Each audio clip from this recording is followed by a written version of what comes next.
Next, if you are asked to find dy by dx if y is equal to root x times x plus 4 whole power 3 by 2 by 4x minus 3 whole power 4 by 3. So this looks like the product of these two functions divided by a third function. So you can obviously use the quotient rule, but the quotient rule becomes quite clumsy. So to get the same answer, so you can try to apply logarithms first, simplify this expression, and then find the differentiation. So what happens if you apply logarithms?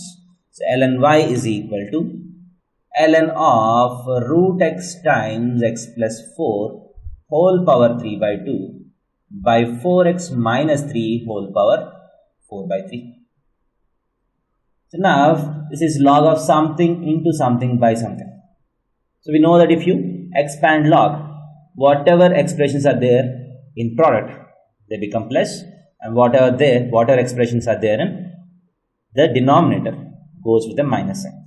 So this becomes ln root x plus ln of x plus 4 whole power 3 by 2 minus ln of 4x minus 3 whole power 4 by 3.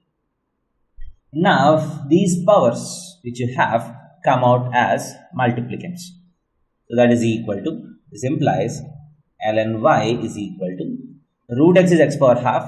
So you get half ln x plus 3 by 2 ln x plus 4 minus 4 by 3 ln 4x minus 3.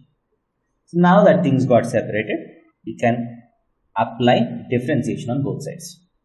So if you differentiate both sides with respect to x, you get 1 by y times dy by dx is equal to half times ln x's differentiation is 1 by x plus 3 by 2 times the differentiation is 1 by x plus 4 minus 4 by 3 times differentiation of ln 4x minus 3 is 1 by 4x minus 3 times 1 by 4.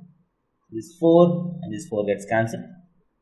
So effectively dy by dx is equal to, this y goes on to that side, y times 1 by 2x plus 3 by 2 times x plus 4 minus 1 by 3 times 4x minus 3.